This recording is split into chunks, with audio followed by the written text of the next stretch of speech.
اللہ نے فرمایا کہ تم لوگ عہد کو پورا کرو، عقد کو پورا کرو. کسی سے عقد مینس کانٹریکٹ، کانٹریکٹ کسی سے کانٹریکٹ آپ نے کیا ہے تو اس کانٹریکٹ کو آپ کو پورا کرنا ہے. ایک کانٹریکٹ دو طریقے کا ہوتا ہے، العقد نوعان. یہ کانٹریکٹ دو طریقے کا ہوتا ہے، ایک اللہ سے کانٹریکٹ اور ایک ہے بندوں سے کانٹریکٹ ہے. یعنی اللہ کا حق اور یعنی حقوق اللہ اور ایک حقوق العباد. اللہ سے کانٹریکٹ ہم نے کیا کیا ہے کہ اس کے سوا کسی کی عبادت نہ کی جائے، صرف اسی کی عبادت کی جائے. عام کتا اگر مار ڈالے تو آپ نہیں کھا سکتے. عالم کتا اگر ہے، معلم ٹرینڈ ہے، تو اس کا مارا ہوا جانور حلال ہے بغیر ذبح کیے ہوئے. یہ ہے علم کی قدر و قیمت، یہ ہے علم کا مقام. کتے کو علم دے دیا گیا تو اس کا یہ مقام ہو گیا کہ اس کا مارا ہوا مردار جانور، مرا ہوا جانور حلال ہے وہ، لیکن اس کے کچھ شرائط ہیں. شرائط ہیں کہ اپنی طرف سے کچھ نہ کھائے اور مالک بسم اللہ کہہ کر چھوڑے. یہاں تک کہ اگر چھوڑا ہے اور کہہ دے واپس آ جا تو ایسا ٹرینڈ ہو کہ واپس آ جائے. اس کو کہتے ہیں ٹرینڈ. تو معلم کتا اگر ہے تو اس کا مارا ہوا جانور بغیر ذبح کیے ہوئے حلال ہے. عام کتا اگر مار ڈالے تو آپ نہیں کھا سکتے. عالم کتا اگر ہے، معلم ٹرینڈ ہے، تو اس کا مارا ہوا جانور حلال ہے بغیر ذبح کیے ہوئے. یہ ہے علم کی قدر و قیمت، یہ ہے علم کا مقام. کتے کو علم دے دیا گیا تو اس کا یہ مقام ہو گیا کہ اس کا مارا ہوا مردار جانور، مرا ہوا جانور حلال ہے وہ، لیکن اس کے کچھ شرائط ہیں. شرائط ہیں کہ اپنی طرف سے کچھ نہ کھائے اور مالک بسم اللہ کہہ کر چھوڑے. یہاں تک کہ اگر چھوڑا ہے اور کہہ دے واپس آ جا تو ایسا ٹرینڈ ہو کہ واپس آ جائے. اس کو کہتے ہیں ٹرینڈ. تو معلم کتا اگر ہے تو اس کا مارا ہوا جانور بغیر ذبح کیے ہوئے حلال ہے. اعوذ باللہ من الشیطان الرجیم، بسم اللہ الرحمن الرحیم. لا يحب اللہ الجہر بالسوء من القول الا من ظلم وکان اللہ سمیعا علیما.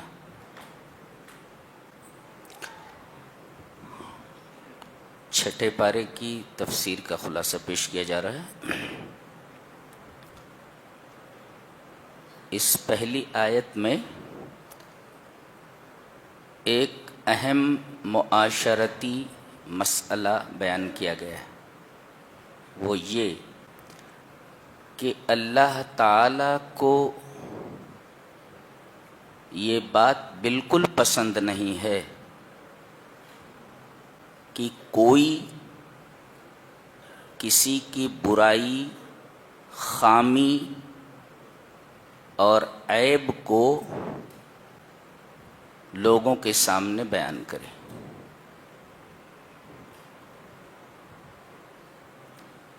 اس کا مفہوم مخالف یہ ہے کہ آدمی لوگوں کی خوبی اور اچھائی لوگوں کے سامنے بیان کر سکتا ہے، اس کی برائی اور اس کا عیب نہ بیان کرے. ایکسیپشن ہے، استثناء کیا گیا. مگر الا من ظلم، مگر وہ شخص جس کے اوپر ظلم کیا گیا ہو. یعنی مظلوم ظالم کے ظلم کو لوگوں کے سامنے بیان کر سکتا ہے، اس کے اس عیب کا اظہار لوگوں کے سامنے کر سکتا ہے.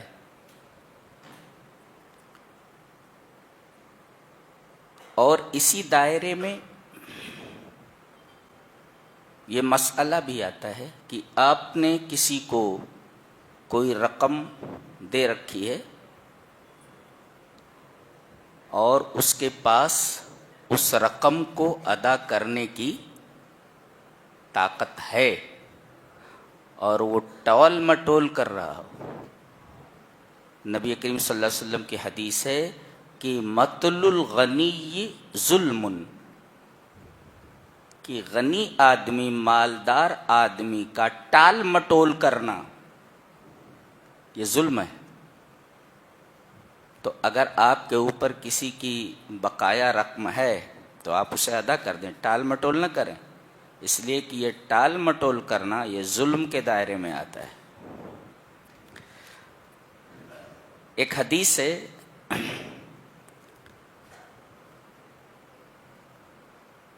کہ ایک ام المومنین کی ایک چیز چوری ہو گئی، سُرِقَ الشَّيْءٌ، ایک چیز چوری ہو گئی تو وہ چور کو بددعا دینے لگی۔ اس سے پتہ چلا کہ چوری بھی ظلم ہے اور ظالم کے اوپر بددعا کرنے کی اجازت ہے۔ یہ تو کہیں بھی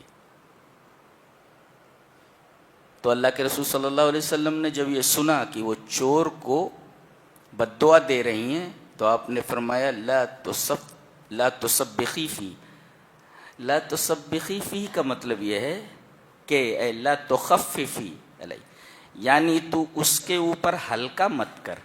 دیکھو کتنی اچھی بات ہے، ہلکا مت کر، یعنی تو اس کو اگر بددعا دے گی تو اس کا جو گناہ ہے، جو گناہ کی سزا ہے وہ ہلکی ہو جائے گی، لہذا اسے بددعا مت دو، اس کا گناہ جو ہے وہ ہلکا ہو جائے گا۔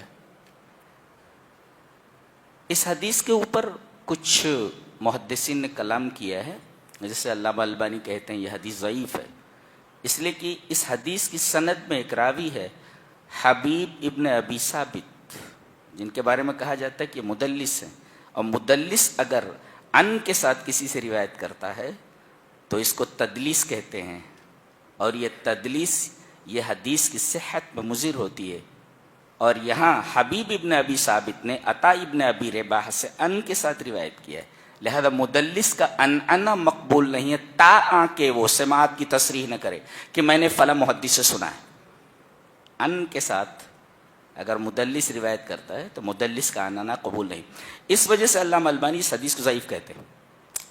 پھر بعد میں کہتے ہیں کہ ترجح عندی اخیراً، میرے نزدیک بعد میں چل کر یہ بات راجح ہوئی کہ انہو قلیل التدلیس، تدلیس تو کرتے ہیں وہ لیکن یہ تدلیس ان کے اندر کم پائی جاتی ہے، لہذا اگر کوئی اس حدیث کو لینا چاہے لے سکتا ہے۔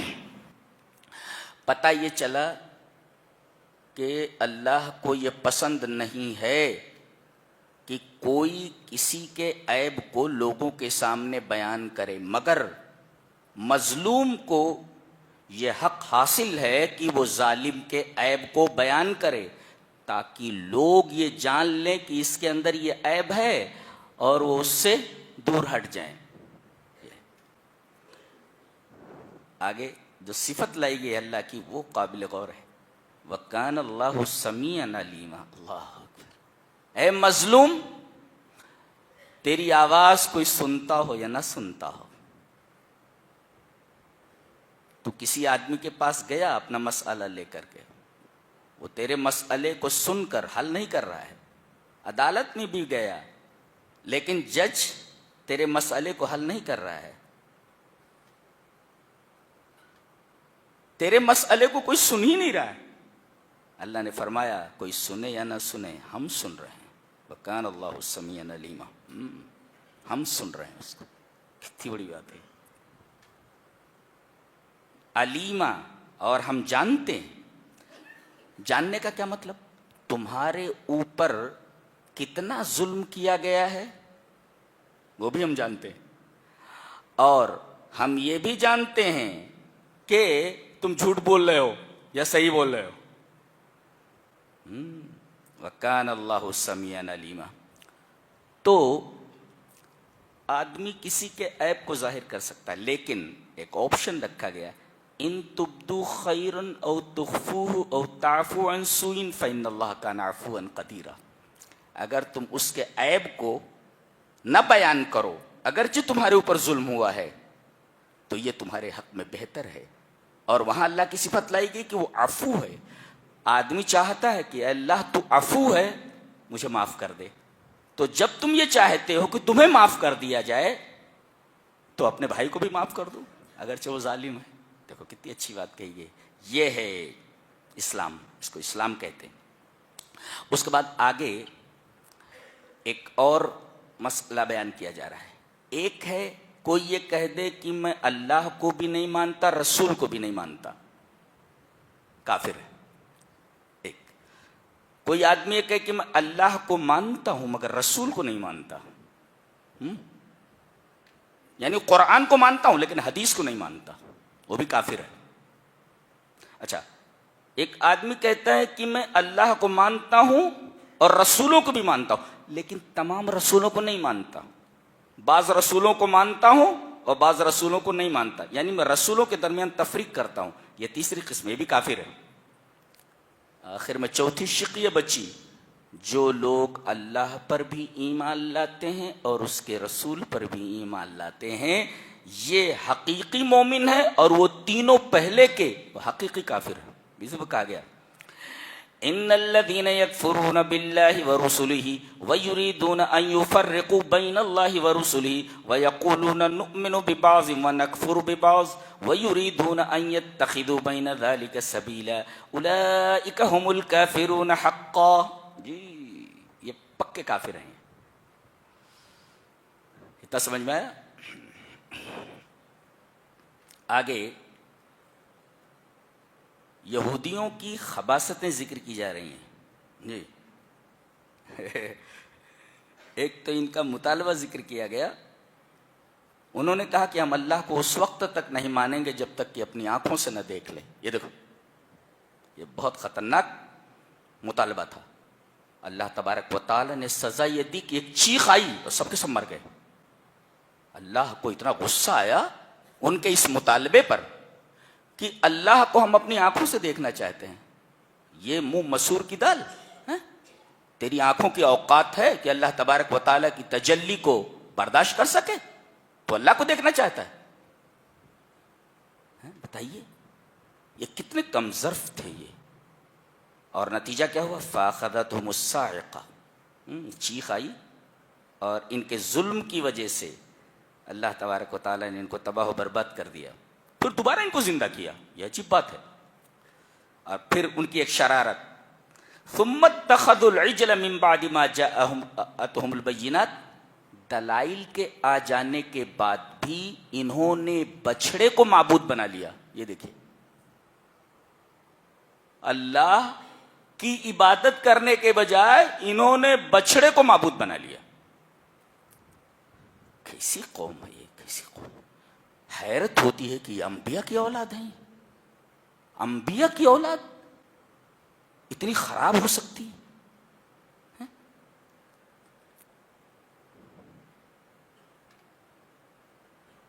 اور آگے ایک شرارت اور بیان کی گئی.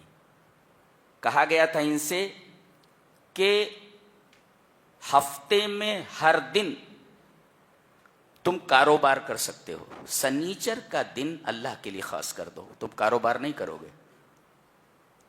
اور یہ دریا کے کنارے رہتے تھے. اللہ تبارک تعالیٰ نے ان کو آزمایا. 7 دن مچھلیاں ساحل کے کنارے سے اس طرح غائب ہو جاتی جیسے گدھے کے سر سے سینگ, مچھلیاں دکھتی نہیں تھیں. اور سنیچر کے دن سر ساحل بڑی بڑی مچھلیاں لوٹتی نظر آتی تھیں. اب ان کے منہ میں پانی آ گیا ہے. یہ ہر امتحان میں ناکام ہوئے. تو انہوں نے کیا کیا, ڈائریکٹ انہوں نے مچھلیاں سنیچر دن پکڑنا شروع نہیں کیا, بلکہ انہوں نے ساحل سے جو ہے راستہ بنا کر کے آگے گڈھے کھود دیے. اب جب پانی چڑھتا تو مچھلیاں اس راستے سے جس کو انہوں نے کھودا ہوا تھا اس سے چل کر ان کے گڈھوں میں آ جاتی. پھر یہ جانے کا راستہ بند کر دیتے تھے اور اتوار کے دن مچھلیوں کو پکڑ لیتے تھے. وہ آگے آئے گا.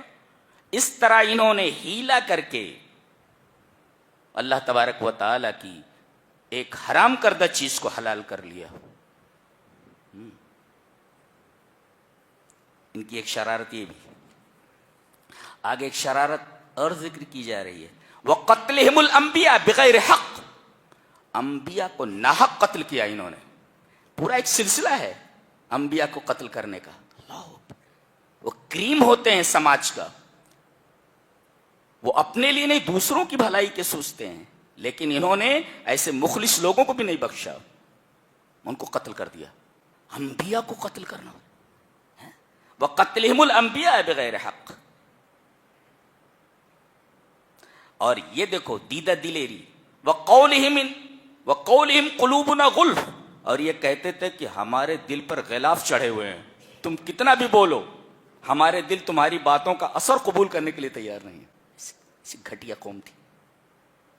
اللہ نے فرمایا یہ تمہارے دل پر غلاف نہیں چڑھا ہوا ہے، تمہارے کفر کی وجہ سے اللہ تبارک و تعالیٰ نے مہر لگا دی ہے تمہارے دلوں پر، اس وجہ سے تمہارے دل نبیوں کی باتوں کا اثر نہیں قبول کرتے، یہ بہت بڑا عذاب ہے تمہارے لیے۔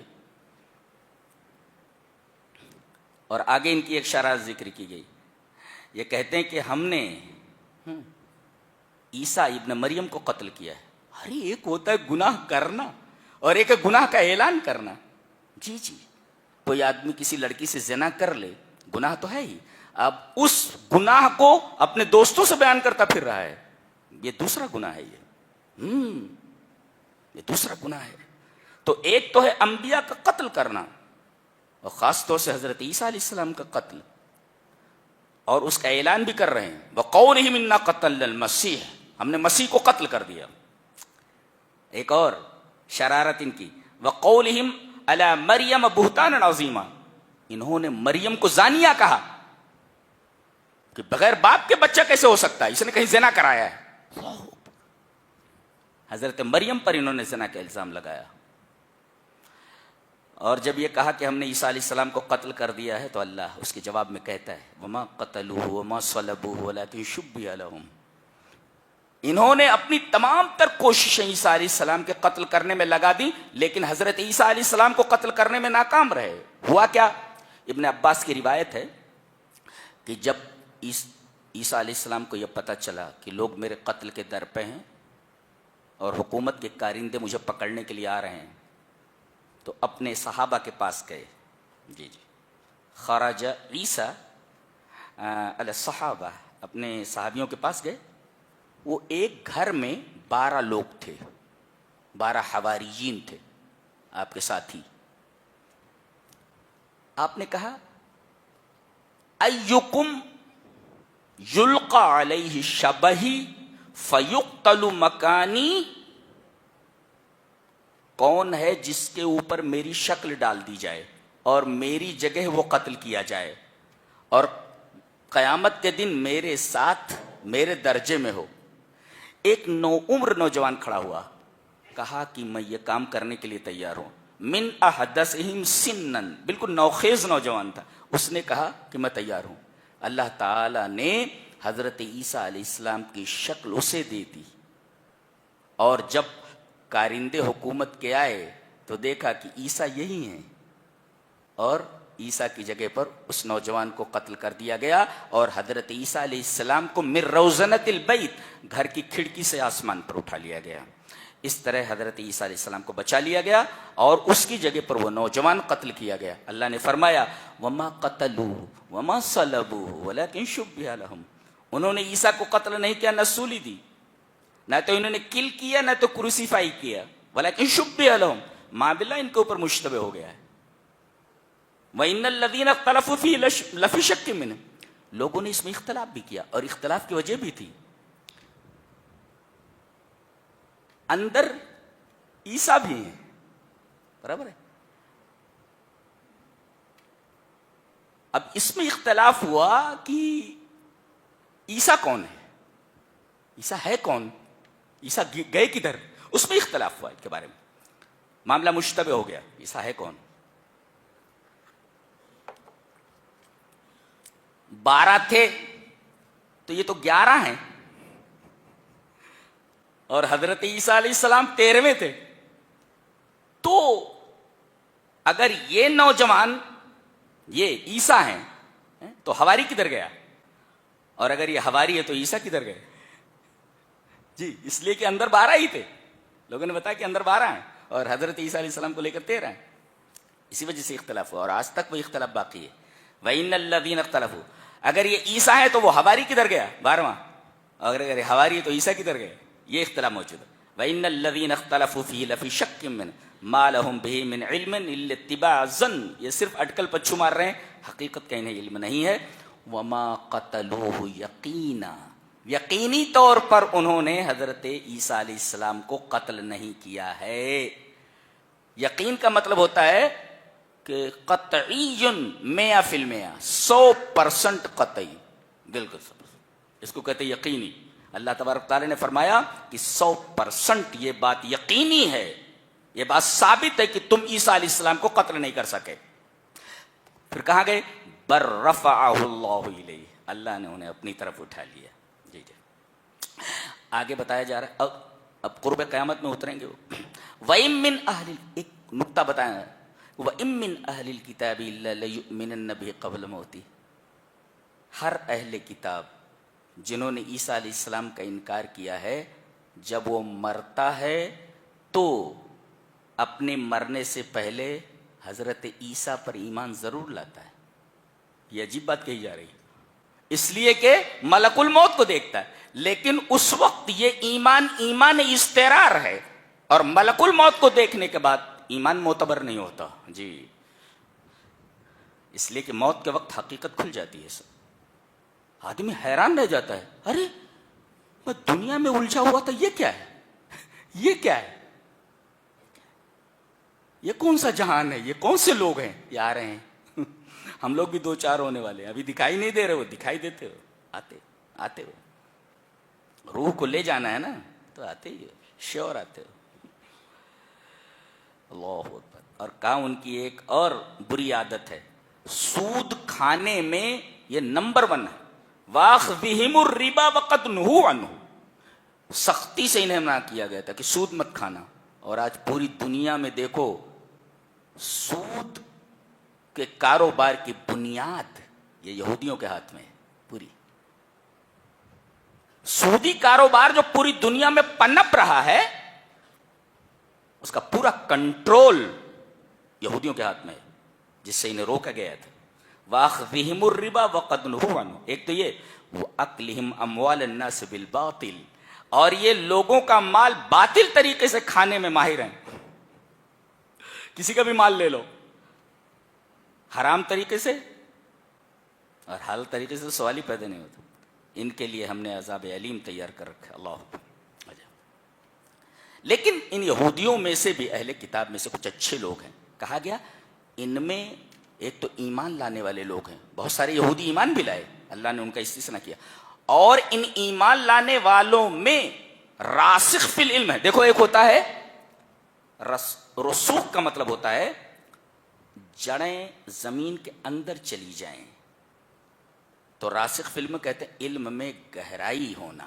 ایک ہوتا ہے عالم ہونا اور ایک ہوتا ہے راسخ فی العلم ہونا. دونوں میں فرق ہوتا ہے.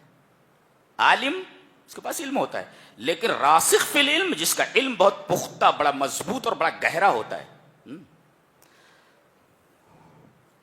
تو ایک تو ہوتا ہے عالم اور ایک ہوتا ہے راسخین فی العلم، راسخ فی العلم ہوتا ہے. اور تیسرے ربانی ہوتا ہے.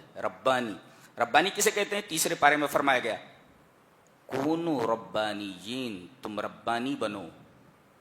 کسے کہتے ہیں ربانی؟ بما کنتم تعلمون الکتاب و بما کنتم تدرسون. ربانی وہ ہوتا ہے جس کے اندر 2 صفتیں پائی جائیں. ایک تو وہ جو قرآن حکیم کی تعلیمات کو لوگوں تک پہنچاتا ہو، تعلمون الکتاب، اللہ کی کتاب کا علم لوگوں تک پہنچاتا ہو، ربانی ہو.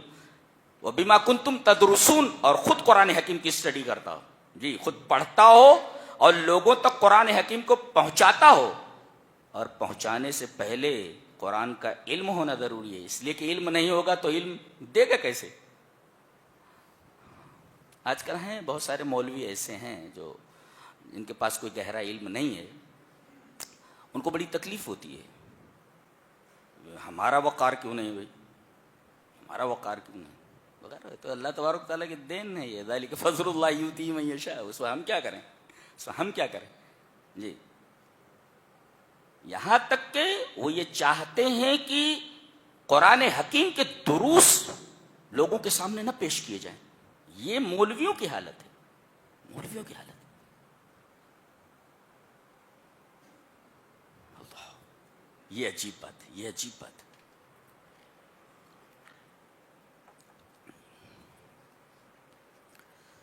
اس کے بعد اب آپ ہماری طرف متوجہ ہو جائیں، بہت عظیم الشان باتیں پیش کی جا رہی ہیں۔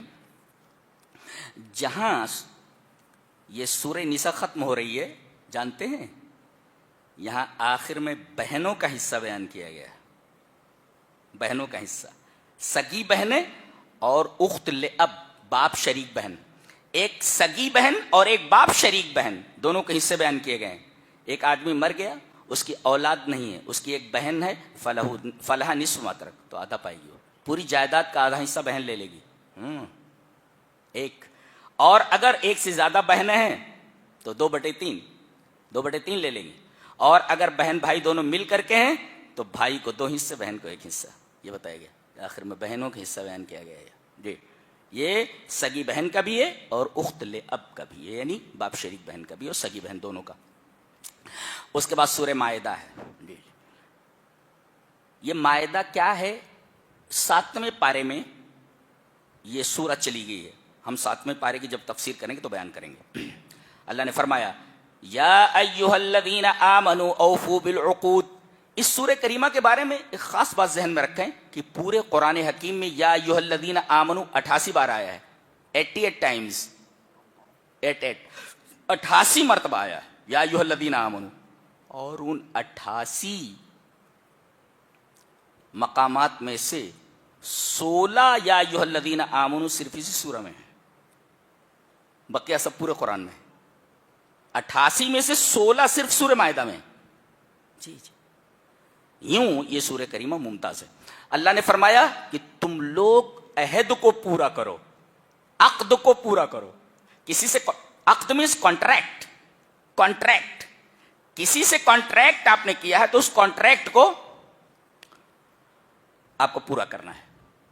ایک کانٹریکٹ 2 طریقے کا ہوتا ہے، العقد نوعان، یہ کانٹریکٹ 2 طریقے کا ہوتا ہے، ایک اللہ سے کانٹریکٹ اور ایک ہے بندوں سے کانٹریکٹ ہے، یعنی اللہ کا حق اور یعنی حقوق اللہ اور ایک حقوق العباد۔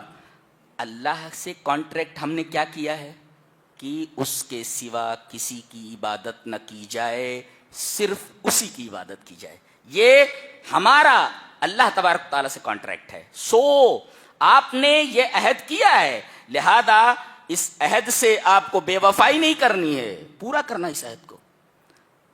اور بندوں سے جو کانٹریکٹ ہے وہ یہ کہ ہم حقوق العباد کو پورا کریں گے، بہنوں کا خیال رکھیں گے، بھائیوں کا خیال رکھیں گے، پڑوسی کا خیال رکھیں گے، پوری زندگی ہے، پوری زندگی ہے، جو پورا نظام حیات ہے اس کو پورا کرنا ہے آپ کو۔ اس کے بعد بتایا گیا کہ 8 جانور حلال ہیں جن کو بہیمۃ الانعام کہا جاتا ہے، جن کی قربانی ہوتی ہے، قربانی 8 جانوروں کی ہوتی ہے، 8، بیل گائے 2، اونٹ اونٹنی 4، بکرا بکری، اور بھیڑ اور بھیڑی جی، وَمِنَ الْإِبِلِ 2 وَمِنَ الْبَقَرِ 2، جی کتنے ہو گئے؟ جی جی، یہ 8 ہیں، 8 جی جی، بیل گائے، اونٹ اونٹنی، بکری بکرا، میڈھی میڈھا، یہ 8 ہے۔ تو اب آپ دیکھیں جی، یہ 8 حلال ہیں اور آگے چل کر کے بتایا گیا کہ 10 حرام ہیں۔ وہ 10 کون سے ہیں؟ جی، حلال کیا ہے؟ بہیمۃ الانعام، وہ بتایا گیا احلت لکم بہیمۃ الانعام، بہیمۃ الانعام تمہارے لیے حلال ہے۔ حرام کیا ہے؟ حرام بتایا گیا خون، مردار، سور کا گوشت جو اللہ کے علاوہ کے لیے نذر کیا گیا ہو، جس جانور کا گلا گھٹ گیا ہو، جس کو لکڑی سے مارا گیا ہو اور مر گیا ہو، اوپر سے نیچے گر گیا ہو، ایک جانور نے دوسری جانور کو سینگ مارا، سینگ مارنے کی وجہ سے مر گیا ہو، اس کو کہتے ہیں نتیحہ۔ وما اکل السبع الا ما زکیتم، آپ گئے اور دیکھا کہ ایک جانور پڑا تڑپ رہا ہے، مرنے سے پہلے اگر آپ نے اسے ذبح کر لیا تو یہ حلال ہے آپ کے لیے، اور اگر مر گیا تو آپ استعمال نہیں کر سکتے جی۔ وما ذبح علی النصب، کسی تھان کے اوپر غیر اللہ کی عبادت کے لیے کوئی جگہ بنی ہوئی ہے, وہاں پر آپ لے جا کر کے جانور کو کاٹیں, یہ جانور حرام ہے. وما ذبح علی النصب, اللہ اور غیر اللہ دونوں جمع ہی نہیں ہو سکتے. اسی وجہ سے کسی مسجد کے اندر اگر قبر ہو تو اس مسجد کے اندر نماز جائز نہیں ہے. جی, اللہ اور غیر اللہ دونوں ایک ساتھ جمع نہیں ہو سکتے. وما ذبح علی النصب وان تقسم بالازلام, وہ پانسے کے ذریعے, جوئے کا طریقہ تھا, اس کے ذریعے حاصل کیا ہوا مال بھی صحیح نہیں ہے. ذالکم فسق, یہ فسق ہے.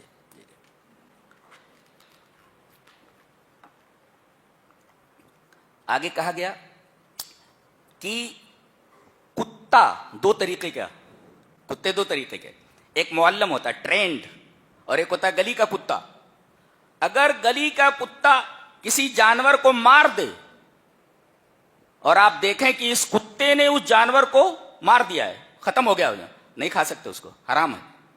لیکن کتا دیکھو, عالم کتا جسے ٹرینڈ کر دیا گیا ہو, اور مالک اسے بسم اللہ کہہ کر چھوڑے اور جا کر وہ شکار کو پکڑ لے, اور اس طرح پکڑ لے کہ جب تک مالک وہاں پہنچے وہ جانور مر چکا ہے, تو بغیر ذبح کیے ہوئے اس جانور کا کھانا حلال ہے. دیکھو یہ علم ہے. دیکھو عام کتا اگر مار ڈالے تو آپ نہیں کھا سکتے, عالم کتا اگر ہے, معلم ٹرینڈ ہے, تو اس کا مارا ہوا جانور حلال ہے بغیر ذبح کیے ہوئے. یہ ہے علم کی قدر و قیمت, یہ ہے علم کا مقام. کتے کو علم دے دیا گیا تو اس کا یہ مقام ہو گیا کہ اس کا مارا ہوا مردار جانور, مرا ہوا جانور حلال ہے وہ. لیکن اس کے کچھ شرائط ہیں. شرائط ہیں کہ اپنی طرف سے کچھ نہ کھائے اور مالک بسم اللہ کہہ کر چھوڑے. یہاں تک کہ اگر چھوڑا ہے اور کہتے واپس آ جا, تو ایسا ٹرینڈ ہو کہ واپس آ جائے, اس کو کہتے ٹرینڈ. تو معلم کتا اگر ہے تو اس کا مارا ہوا جانور بغیر ذبح کیے ہوئے حلال ہے. اچھا, اس کے بعد کہا گیا کہ یہودیوں کی لڑکیاں اور نصرانیوں کی لڑکیاں, عیسائی لڑکیاں اور یہودی لڑکیاں اگر آزاد ہیں, پہلے غلامی چلتی تھی, لونڈیاں ہوتی تھی, تو ان سے شادی کرنا جائز ہے. وَإِنْ كَانَ جَائِزًا فَالْأَوْلَى تَرْكُهُ, اگرچہ ان سے شادی کرنا جائز ہے مگر بہتر یہ ہے کہ شادی نہ کی جائے. دیکھو اسلوب دیکھو کیسا ہے. وَالْمُحْصَنَاتُ مِنَ الْمُؤْمِنَاتِ وَالْمُحْصَنَاتُ مِنَ الَّذِينَ أُوتُوا الْكِتَابَ مِنْ قَبْلِكُمْ, مومنہ لڑکیاں پہلے, اس کے بعد یہودی لڑکیاں. تو پہلے مومنہ لڑکیوں کا تذکرہ کیا گیا, مسلمانوں کی لڑکیاں, اور اس کے بعد یہودیوں کی لڑکیاں. تو پہلے مومنہ لڑکیوں کو, مسلمانوں کی لڑکیوں کا تذکرہ کیا گیا, یعنی گویا کہ مسلمان لڑکیوں کو فضیلت حاصل ہے یہودی لڑکیوں کے اوپر. کیوں جا رہا ہے ان سے شادی کرنے کے لیے بھائی؟ مسلمانوں کی لڑکیاں کہاں ہیں؟ مسلمانوں کی لڑکیاں موجود ہیں, تو اتنی دور جا کر کے یہودی اور عیسائی لڑکیوں سے شادی کرنے کا کیا مطلب ہے؟ تو گویا کہ مومنہ لڑکیوں کو فضیلت حاصل ہے یہودی لڑکیوں کے اوپر. اس وجہ سے یہاں والمحصنات من المؤمنات پہلے لایا گیا ہے. جی. اور آج کل تو علماء منع کرتے ہیں, اس لیے کہ ان سے شادی کرنے کا مطلب یہ ہے کہ اپنے بچوں کو دین کے باب میں خطرے میں ڈالا جائے. جی. اس کے بعد وضو کا بیان ہے. دیکھو جی سر, غور سے سنیں. یا ایھا الذین آمنوا اذا قمتم الی الصلاۃ فاغسلوا وجوہکم. ایک تو یہ ہے کہ پہلے آپ وضو کی نیت کریں, اس کے بعد چہرہ دھلنا ہے, اور کہونیوں تک, مرفق من کہونی تک یہ ہاتھوں کو دھلنا ہے, اور سر کا مسح کرنا ہے. سر کا پورا مسح کرنا, راس کہتے ہیں یہاں سے لے کر کے یہاں تک پورے سر کا مسح کرنا. کیسے کریں گے؟ ہاتھ کو یہاں سے ایسے لے جائیں, اور آج کل تو ایسا ہے کہ وہ بال خراب نہ ہو جائیں, ایسے کر کے ایسے چھوڑ دیتے, مسا نہیں ہوتا. ہیئر اسٹائل نہیں خراب ہونا, تو پورا ایسے اتار لو نا, ایسے پورا ایسے کرو, یہاں سے لے جاؤ ایسے, پھر یہاں سے ادھر ایسے لاؤ, اس طریقے سے لاؤ ایسے. جی, یہاں سے شروع کرو اور گدی تک لے جاؤ. کیفا میں نے گدی, گدی تک لے جاؤ, اور گدی سے پھر اس کے بعد جہاں سے شروع کیے تو وہیں آ جاؤ. یہ ہے. ہیئر اسٹائل کا خیال نہ رکھو. ہیئر اسٹائل کا خیال رکھو گے تو نماز ہی نہیں ہوگی, اس لیے کہ آپ کا وضو ہی نہیں ہوا. اور یہ مسح کرنا پورے سر کا یہ فرض ہے. جی. لہذا ایک یہ, اور ایک بات کا خاص خیال دلایا گیا ہے ایک حدیث میں, کہ آدمی وضو کرتے وقت پانی کو ناک میں دور تک چڑھائے. جی, جعل فی انفہ ماء، ناک میں پانی دور تک چڑھائے، اور اس کے بعد ولینصر، اور پورا ڈالر باہر نکال دے. ناک میں پانی ڈالنے کے بعد ناک کو جھٹکے، ناک کو جھاڑے، یہاں تک کہ ناک کے اندر کچھ جو گندگی ہے وہ باہر نکل آئے. بعض لوگ کہتے ہیں ایسا کرنا فرض ہے، فرض ہے، اس کا خیال رکھا جائے. اور ناک میں دور تک اگر پانی چڑھایا جائے تو اس کے بڑے فوائد ہیں، دماغ کے بڑے فوائد ہیں. آگے تک اگر پانی پہنچ جاتا ہے اور پھر آدمی جھٹکے سے ناک کو جھاڑتا ہے تو اس کے بڑے، اس لیے کہ ہر سنت میں اور ہر قانون الہی میں کوئی نہ کوئی فائدہ ضرور ہوتا ہے. جی ایسے نہیں ہوتا کہ بغیر فائدے کی کوئی چیز آپ کو دے دی جائے. جی اس کے بعد ایک قانون بتایا گیا کہ انصاف کا دامن ہاتھ سے مت چھوڑو، اگرچہ آپ کا دشمن ہی کیوں نہ ہو. آپ کا دشمن بھی ہو تو آپ اس کے ساتھ ناانصافی نہیں کر سکتے. ہاں یہ ہے قانون اسلام کا. آپ کا کٹر دشمن ہو، یہ دشمنی آپ کو نہ ابھارے کہ آپ اس کے ساتھ ناانصافی کرو، قطعاً نہیں. عدل کا اور انصاف کا یہ مقام ہے اسلام میں. اس کے بعد ایک بڑا اہم مسئلہ ہے، غور سے سنیں. اللہ نے فرمایا میں تمہارے ساتھ ہوں. اجدک وقال اللہ انی معکم، نے فرمایا میں تمہارے ساتھ ہوں. یہ ساتھ ہونے کا کیا مطلب ہے؟ میں تمہارے ساتھ ہوں. وقال اللہ انی معکم. دیکھو ساتھ ہونے کے دو مطلب ہیں. ایک مطلب تو یہ ہے جس کو کہتے ہیں معیت عامہ، تو کافر کے ساتھ بھی ہے اور مومن کے ساتھ بھی ہے، سب کے ساتھ. کیا مطلب ہے؟ کافر کے ساتھ بھی ہے، مومن کے ساتھ بھی ہے، یعنی ان کی تمام حرکتوں کا علم ہمیں ہے. جی کوئی کسی کے ساتھ رہتا ہے تو اس کا مطلب یہ ہے کہ کیا کر رہا ہے اسے معلوم ہے. تو یہ کہتا ہے میت عامہ، یعنی کافر کے ساتھ بھی اور مومن کے ساتھ بھی وہ کیا کر رہا ہے اللہ کو علم ہے، اور اللہ تبارک تعالیٰ کو اس کے اوپر قدرت ہے. جی ساری چیز یہ ہے میت عامہ. اور میت خاصہ ایک ہے، میت خاصہ بالوصف، اور ایک میت خاصہ بشخص معین. اللہ نے فرمایا لا تحزن ان اللہ معنا، غم مت کرو بے شک اللہ ہمارے ساتھ ہے. دیکھو یہاں خاص شخصیتیں مراد ہیں، ابو بکر اور نبی کریم صلی اللہ علیہ وسلم. جی یہ ہے میت خاصہ بشخص معین. حضرت موسیٰ اور ہارون سے اللہ نے کہا جاؤ فرعون کے پاس دعوت و تبلیغ کے لیے، اننی معکما، میں تم دونوں کے ساتھ ہوں. دیکھو المیت الخاصہ بشخص معین، اور ایک ہے میت الخاصہ بالوصف، یہ بیان کیا گیا یہاں پہ. وقال اللہ انی معکم لئن اقمتم الصلاۃ، میں تمہارے ساتھ ہوں اگر تم نماز پڑھو، وآتیتم الزکاۃ، اور زکات دو. تو اگر تم نماز پڑھتے ہو اور زکات دیتے ہو تو یہ نماز پڑھنا اور زکات دینا یہ ایک صفت ہے. یہ اگر یہ صفت تمہارے اندر موجود ہے تو میں تمہارے ساتھ ہوں. کیا بات ہے، اللہ نمازیوں کے ساتھ ہے، اللہ زکات دینے والوں کے ساتھ ہے. اللہ اور وآمنتم برسلی، اور میرے رسولوں پر تم ایمان لائے ہو، یہ صفت ہے، میں تمہارے ساتھ ہوں. وعزرتموہم، اور تم لوگوں نے نبیوں کا ساتھ دیا ہے، میں تمہارے ساتھ ہوں. وَأَقْرَضْتُمُ اللَّهَ قَرْضًا حَسَنًا، اور لوگوں کو قرض حسن دیا ہے، تم نے اللہ کو قرض حسن دیا ہے. تو اگر کوئی کسی کو قرض دے دیتا ہے قرض حسن تو اللہ تبارک و تعالیٰ اس کے ساتھ ہے. ساری چیزیں یاد رکھو. یہ ہے المیت الخاصہ بوصف معین.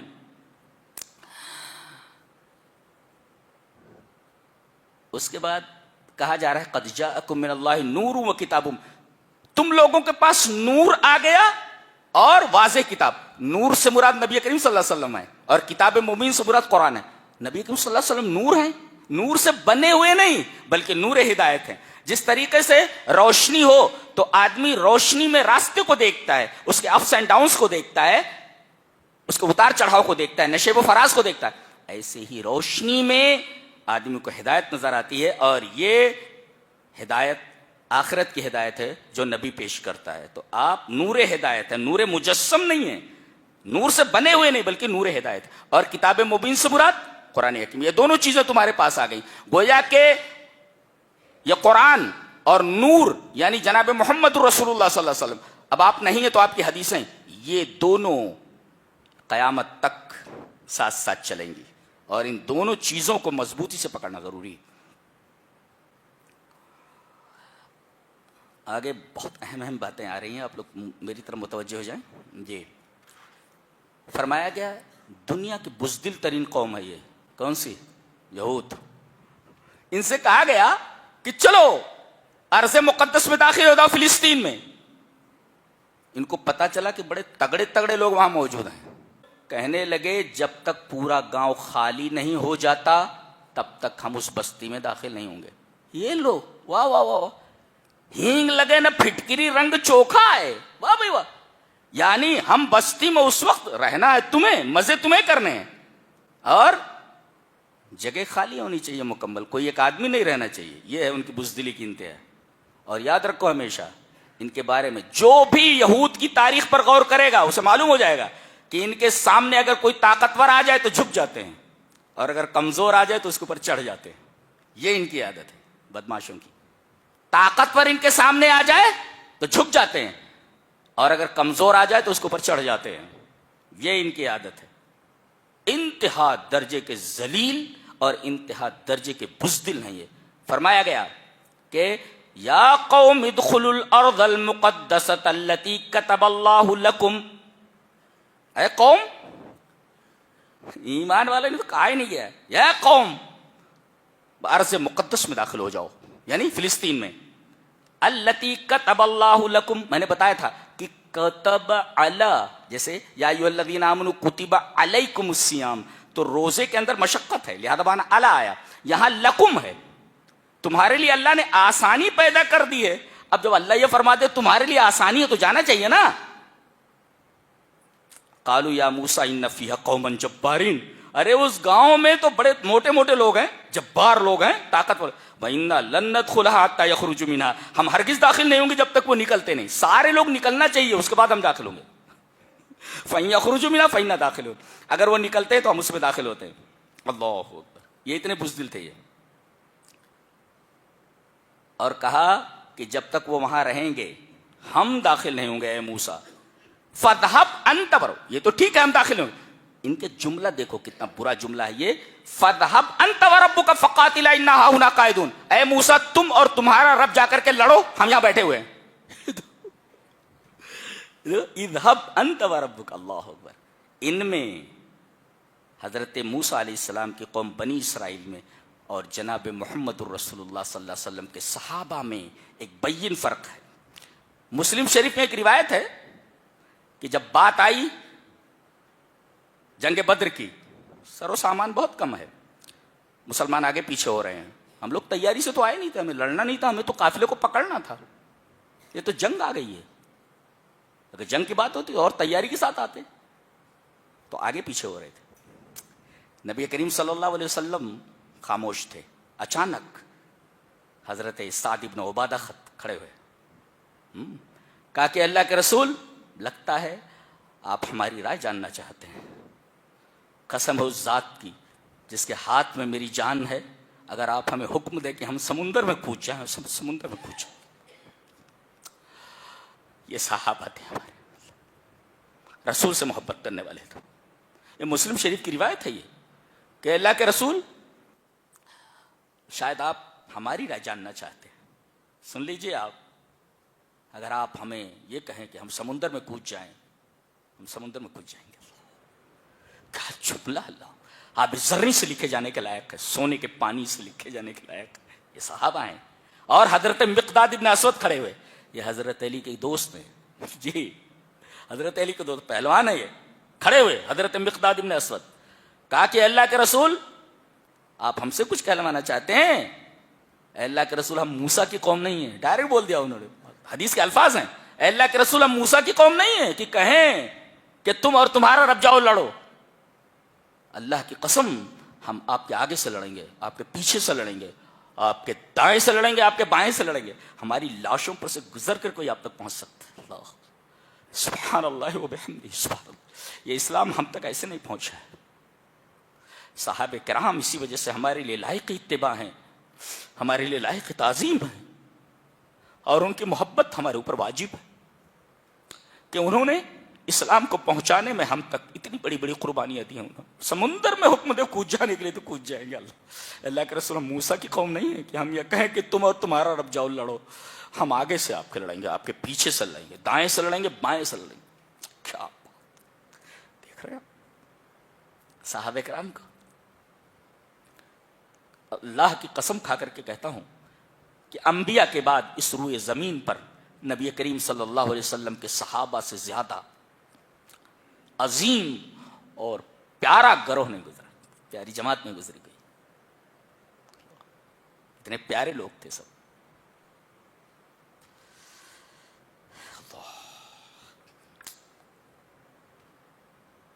اب آگے ایک قصہ بیان کیا جا رہا، بہت غور سے سنیں، اور اس سے ہم استدلالات کرنا چاہ رہے ہیں چند.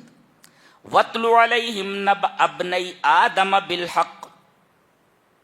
اے ہمارے نبی، ہم آپ کو بتا رہے ہیں تو آپ آدم کے دو بیٹوں کا واقعہ حق کے ساتھ بیان کر دیں.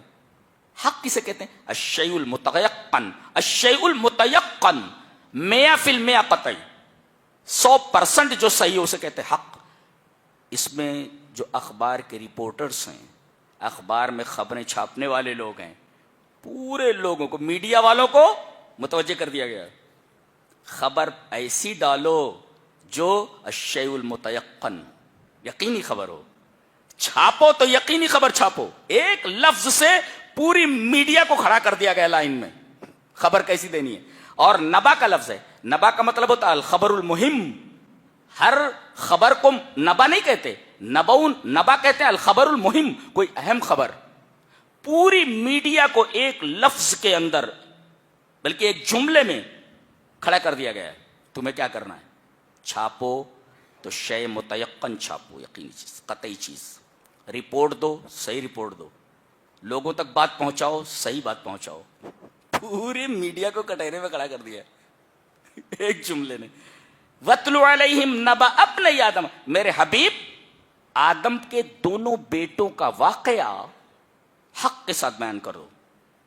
گویا کہ ان کا یہ واقعہ، هذه القصة وقعت 100% قطعی. یہ واقعہ جو بیان کیا جا رہا ہے 100% ہوا ہے. یہ اس کے اندر کوئی جھوٹی بات تو ہے ہی نہیں. کیا ہوا تھا؟ دو بیٹے تھے حضرت آدم کے، قابیل اور حابیل. قابیل یہ کھیتی کرتا تھا، صاحب زرع، اور یہ حابیل صاحب ماشیت، بکری اور بھیڑ وغیرہ کا ریوڑ رکھتا تھا. اب ان دونوں نے اللہ کے حضور قربانی پیش کی. اذ قربا قربانا، ایک قربانی پیش کی دونوں نے. فتقبل من احدہما ولم يتقبل من الاخر. ایک کی قربانی قبول ہوئی، دوسرے کی قبول نہیں ہوئی. کیوں؟ یہ جو قابیل تھا، جو کھیتی کرتا تھا، اس نے قدم الى اللہ من انتاجہ الزراعی اسوا واردى شیء. اس نے تھوڑا سا غلہ لا کر کے، معمولی لا کر کے رکھ دیا وہاں میدان میں. اور حابیل نے اپنے ریوڑ میں سے ایک اسمن اور افضل، ایک خوبصورت میڑھا لا کر کے قربانی کے لیے کھڑا کر دیا. اس وقت طریقہ یہ تھا کہ آسمان سے آگ آتی تھی اور جو قربانی مقبول ہوتی تھی اس کو جلا دیتی تھی. آسمان سے آگ آئی اور میڑھے کو جلا گئی. حابیل کی قربانی قبول ہو گئی. اب یہ غصے میں آ گیا، کہا کہ تیری قربانی کیسے قبول ہو گئی؟ ارے بھائی تیری نیت اچھی نہیں ہے. اللہ تبارک تعالیٰ نے فرمایا انما یتقبل اللہ من المتقین. ایک میزان اور ایک ترازو دے دیا گیا، ایک معیار دے دیا گیا قبولیت کا، کہ آدمی کا عمل کب قبول ہوتا ہے؟ جب اس کے اندر اخلاص ہو. جتنا اخلاص ہوگا اتنا زیادہ وہ اللہ کے قریب ہوگا، اور اللہ تبارک و تعالیٰ اس عبادت کو اتنا ہی شرف قبول بخشے گا. جیسے جیسے آپ کا تقوی بڑھتا جائے گا، اخلاص بڑھتا جائے گا، ویسے ویسے آپ قبولیت کے قریب ہوتے جائیں گے. آپ کا وہ عمل اقرب الی الثواب اور اقرب الی اللہ ہوتا جائے گا. ایک چیز یہ میزان ہے. اچھا، غصے میں آ گیا، کہا مجھے تجھے قتل کر دوں گا. اس نے کہا ٹھیک ہے، تو مجھے قتل کر دے گا لیکن میں تجھے قتل نہیں کروں گا، اپنا ہاتھ نہیں بڑھاؤں گا تجھے قتل کرنے کے لیے. یہ پہلا قتل ہوئے زمین کے اوپر ہوا ہے. ایک بھائی نے ایک بھائی کو مارا ہے, ایک بھائی نے ایک بھائی کو مارا ہے, ایک سگے بھائی نے سگے بھائی کو مارا ہے حسد کی وجہ سے. لہذا حسد کو دلوں سے نکال دو. کوئی بھائی اپنا بڑھ رہا ہے, تمنا کرو اے اللہ تو نے جو میرے بھائی کو نعمت عطا کی ہے وہ نعمت ہمیں بھی عطا کر دے. جلو نہیں اس سے. جی مار ڈالا. اب یہ پہلا قتل تھا, پہلی موت تھی, سمجھ میں نہیں آ رہا تھا مردے کا کریں کیا. لادے لادے لاش کو گھوم رہا ہے. فبعث اللہ غرابا, اللہ نے کوے کو بھیجا. یہ کوا ہی کیوں بھیجا؟ کوا. آج مجھے لگ گیا 50 صفحات پڑھنے میں یہ جاننے کے لیے کہ اللہ نے کوا ہی کیوں بھیجا. میرے ٹیبلٹ میں تقریباً 50 تفسیریں ہیں, سب عربی میں الحمدللہ. جی تلاش کرتے کرتے ایک جگہ پہنچا تو بڑا اچھا لگا مجھے کہ کوا ہی کیوں بھیجا اللہ نے, دوسرا جانور کیوں نہیں. باس اللہ غرابا لا غیرہ, اللہ تبارک و تعالی نے کوے کو بھیجا اور کسی پرندے کو نہیں. کوا کالا ہوتا ہے, کالا. اچھا, اسی وجہ سے غین رے بے جہاں آتا ہے وہاں تاریکی کا مفہوم پایا جاتا ہے. مغرب غروب ہونے کی جگہ, اور ظاہر ہے کہ غروب ہونے کی جگہ سورج جب غروب ہو جائے تو تاریکی پھیل جاتی ہے. دیکھو وہاں بھی سواد ہے, سیاہی, اور کوے کا رنگ بھی سیاہ ہے. اور ایک جگہ پہاڑوں کی صفت بیان کرتے ہوئے اللہ نے فرمایا وغرابیب السود, غربیب, غربیب کہتے ہیں ڈارک بلیک. ایک ہوتا بلیک, ایک ہوتا ڈارک بلیک, گہرا کالا. جی جی, تو اس کو کہتے ہیں غرابیب السود, غربیب شدید السواد. اب دیکھو جہاں بھی غین رے بے آتا ہے وہاں تاریکی کا معنی آتا ہے.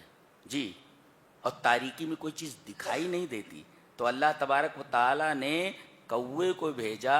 اس کی عادت یہ ہے کہ وہ زمین سے کیڑوں کو نکالتا ہے, زمین کو چونچ ڈال کر کے زمین کو کھودتا ہے اور کیڑے نکالتا ہے. اور ایک اس کی عادت یہ ہوتی ہے کہ کوئی چیز چرا کر اگر لاتا ہے روٹی ووٹی تو مسروقہ چیز کو دفن کر دیتا ہے, اسے کھود کر کے اوپر سے ٹیوس سے مٹی ڈال دیتا ہے.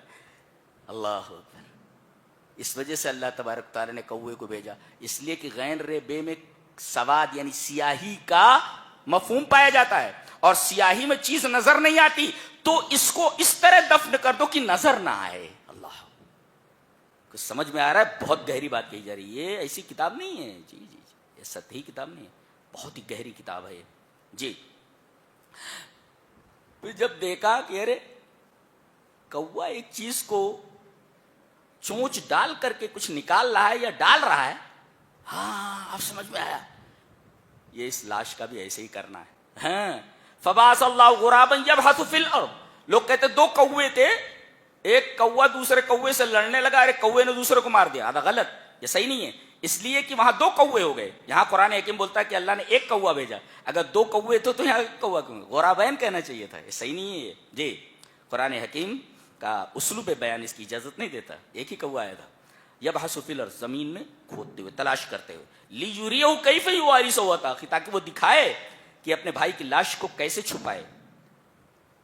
چھپا دیا اس نے, کوے سے سیکھا اس نے.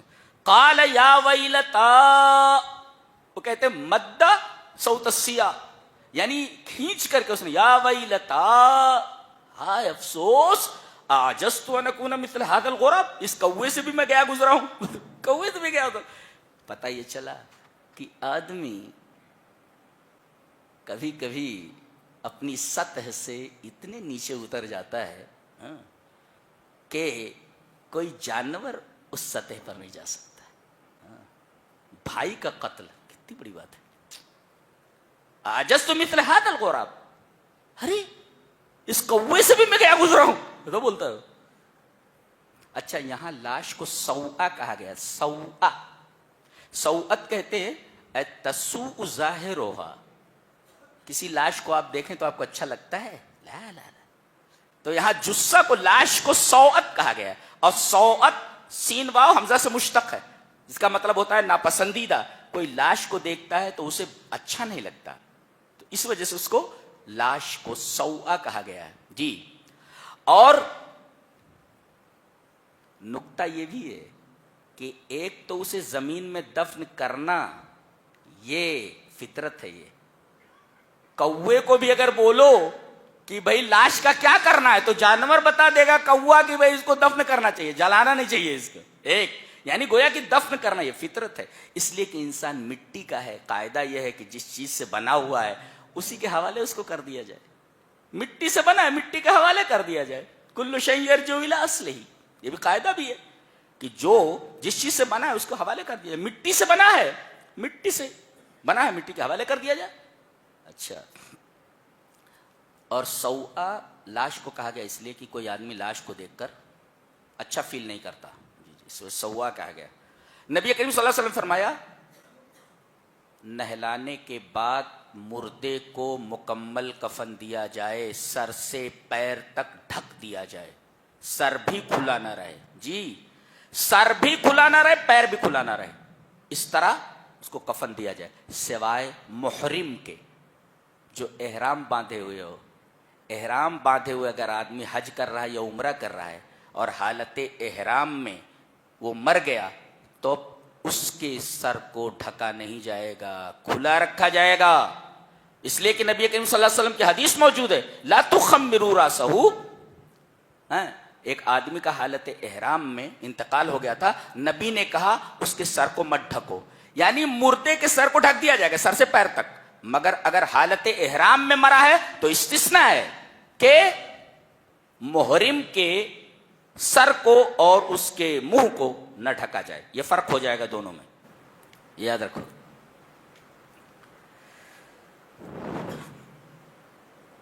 آگے بتایا گیا چونکہ معاملہ قتل کا ہے, آگے بتایا گیا جو آدمی کسی آدمی کو بلا وجہ قتل کر دے اس نے پوری انسانیت کو قتل کیا.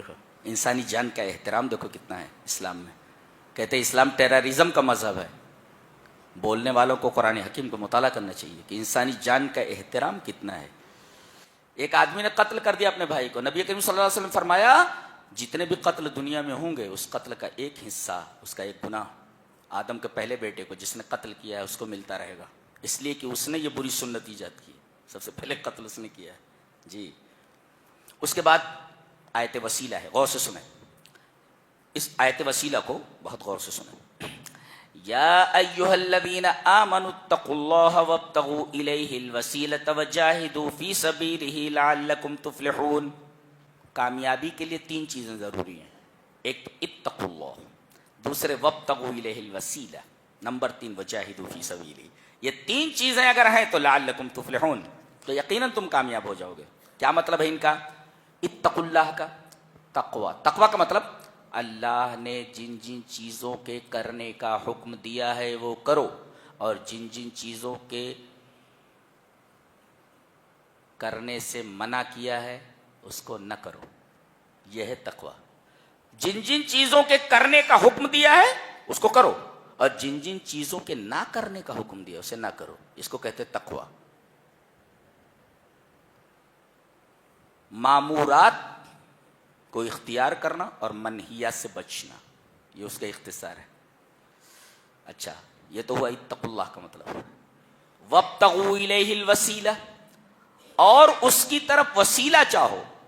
اب دیکھو یہاں بھائیوں نے نکال لیا کہ جب تک کسی بابا کا کسی پیر کا وسیلہ نہ ہو تب تک کوئی اللہ تک نہیں پہنچ سکتا, اور پھر وہ دلیلیں نکالتے ہیں سڑی ہوئی, کیا کہ کنویں سے پانی اس وقت تک نہیں نکلتا جب تک کہ ڈول اور رسی کا سہارا نہ لیا جائے.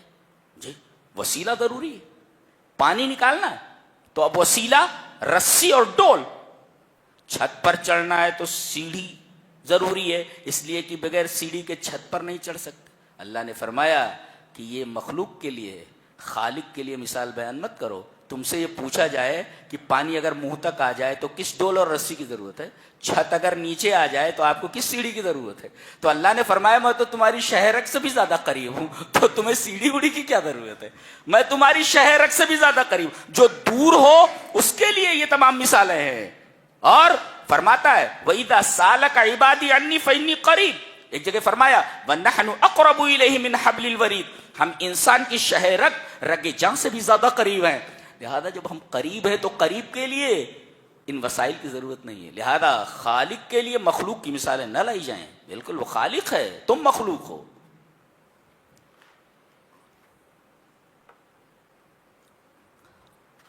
تو وسیلہ کسی کا نہیں لیا جا سکتا. 3 وسیلے جائز ہیں جو نبی نے بتایا. اور سوال یہ ہے کہ وسیلہ کیا ہے، تم بتاؤ گے کہ نبی بتائے گا؟ نبی بتائے گا کہ وسیلہ کسے کہتے ہیں.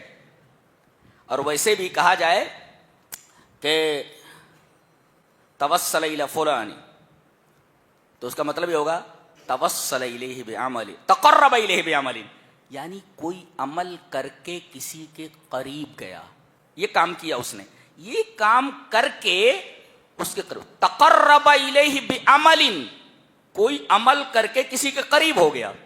تو اللہ یہ فرما رہا ہے کہ نیک عمل کرو تو میرے قریب ہو جاؤ گے. یہ سیدھا سا مسئلہ ہے وسیلے کا. وسیلہ القربہ. جی تو 3 وسیلے جائز ہیں. ایک تو کسی نیک مومن آدمی کی دعا کا وسیلہ، آدمی کا وسیلہ نہیں، دعا کا وسیلہ. جیسے حدیث صحیح ہے کہ ایک دفعہ مدینہ میں قحط پڑا، بہت زبردست قحط تھا.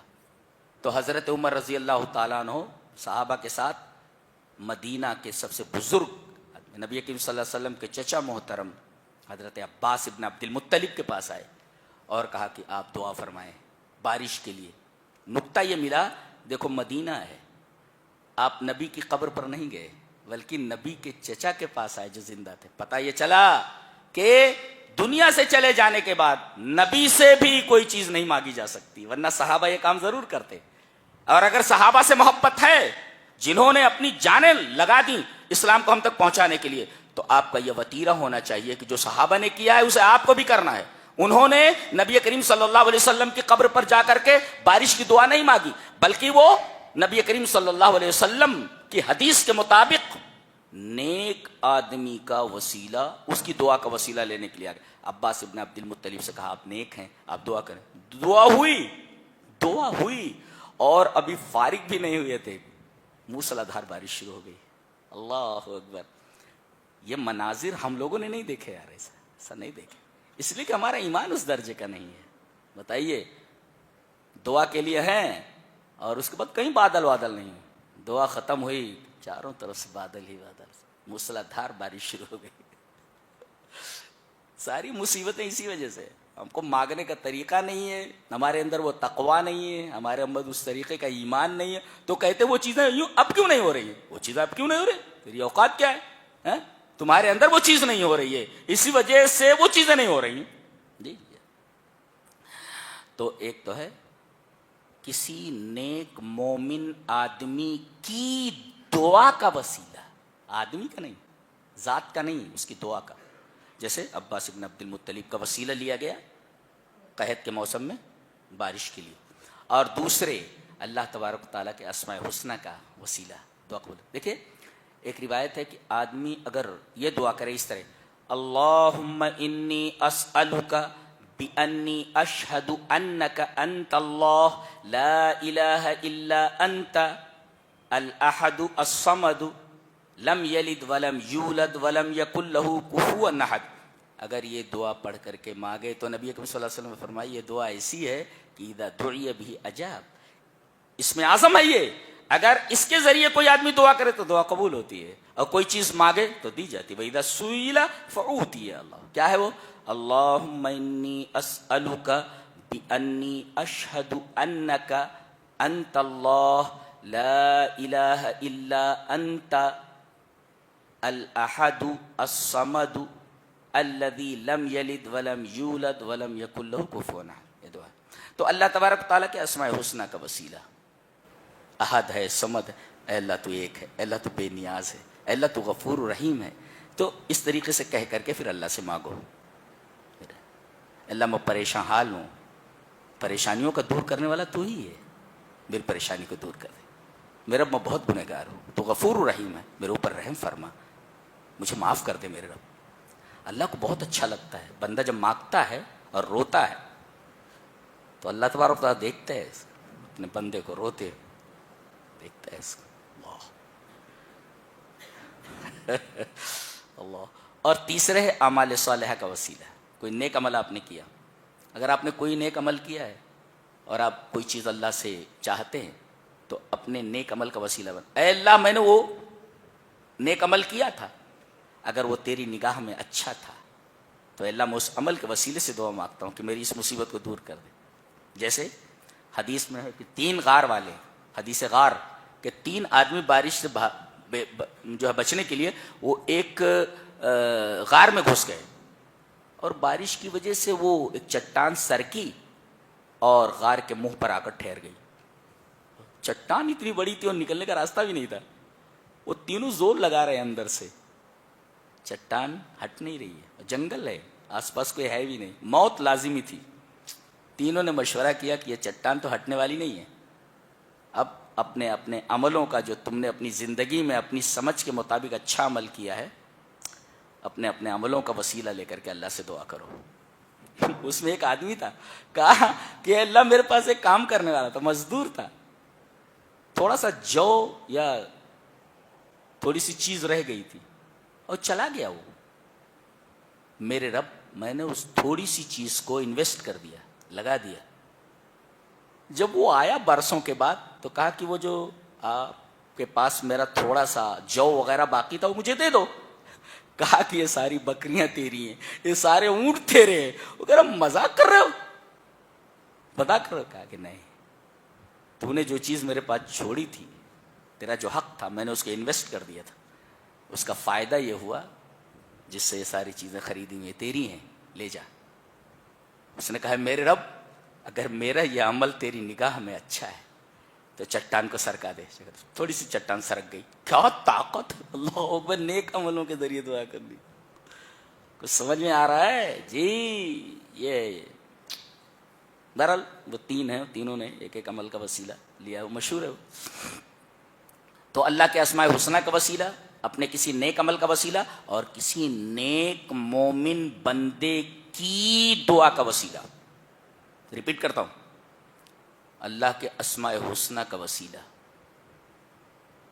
اپنے کسی نیک عمل کا وسیلہ, اعمال صالحہ کا وسیلہ جی, اور کسی نیک مومن بندے کی دعا کا وسیلہ.